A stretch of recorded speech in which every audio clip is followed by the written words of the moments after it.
Hip hop is definitely not my medium, but I worked hard to craft the opening to a story I could not wait to tell my students.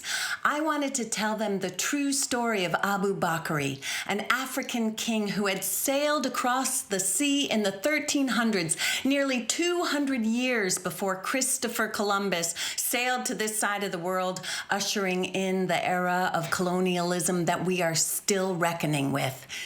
I first found this story in a book called They Came Before Columbus by Ivan Van Sertima, and when I was reading it, I couldn't put it down. I was captivated by his descriptions of the African civilizations, and I was inspired by the king's desire to put war aside and follow his dream to travel across the sea. I was nearly 30 years old, and I was angry because I'd never heard this story before. And I wanted to tell it. I wanted to tell it so that people would know that Black lives before the transatlantic slave trade and its impact on the world had warped our perception of what it has meant to be Black in the world. So I distilled all of that dense historical information and crafted an exciting adventure. And when my students rolled into the cafeteria turned drama class on that afternoon, I let it rip. I started with that rap and I knew I had him. One of the kids started to beatbox underneath my words, and pretty soon we were all on the journey with Abu Bakr as he dismissed his military advisors and called for the scholars from Timbuktu and then called for the boat builders to come. When that first fleet of boats were ready, we were there, and we watched them go down the river towards the sea. And when they didn't return, we understood why the king himself had to get on board that next fleet of ships and leave his kingdom behind to his family and his storyteller in pursuit of his dream. And when he arrived in Central America in 1311, we rejoiced that his dream had come true. Almost 200 years before Columbus in 1492. When the story was done, I felt good. There was a stillness in the room. And then I heard it. Nah, miss, that's not true. What do you mean? I looked over at the kid who had said this and I was surprised. He was generally one of the most easygoing and supportive kids in the whole class. Nah, miss, he said, no African could have done anything like that. That's impossible. That story is a lie. And pretty soon, all of the rest of the kids were joining in. Yeah, miss, that's not true. That story's a lie. And the story magic was broken. I have to say that my first response to what they were doing was visceral.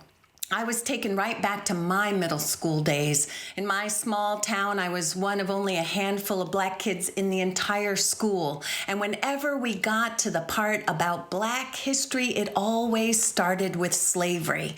And we would see those pictures of Africans, usually half naked, being crowded into the bottom of a ship, and my peers would snicker under their breaths, and I would hear them say things like ooga booga, or whatever it is a middle schooler imagines might be African.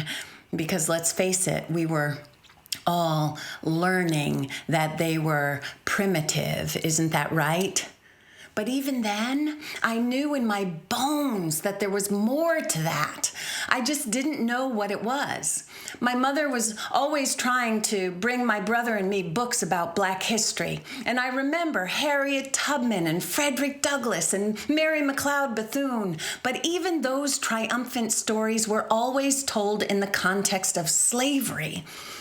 But when I found that story of Abu Bakr, I found that more that I was looking for, and I wanted my students to have that.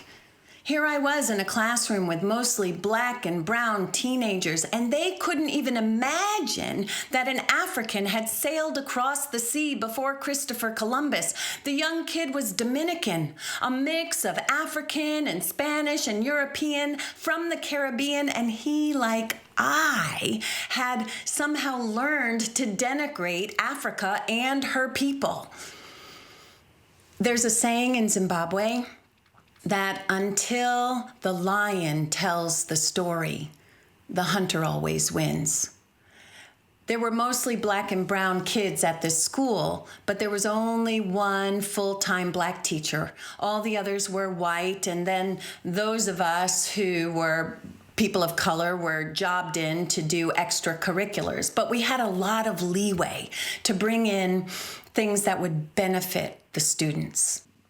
I was young, I was black, I was a teaching artist and a storyteller, and I had an opportunity. I looked at the faces of my students.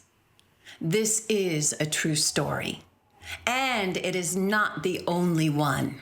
Long before the African slave trade, there were African scholars, there were African doctors, there were African artisans and craftspeople. There still are.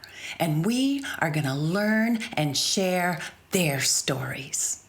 We spent the whole semester studying ancient African civilizations, and we made a play. That young man was an African king, and at his side was a beautiful black young woman as his queen, dressed in African garb. I found a picture from those days recently, and it was definitely a low production quality experience for sure. But the pride and the smiles of those young people's faces told it all. Now that young man, he graduated high school, went to college, finished college, lived in Africa, and when he came back, he went back and got a master's in education. A few years ago, he was an acting administrator at the very school where he and I had met. Recently, he took a full-time administrative position at a school in the city where we both live. I know because I follow him on Facebook. And as I follow his adventures, I can't help but remember Abu Bakari and the journey he took centuries ago in pursuit of his dream. And I'm reminded again of how that story impacted my life's work.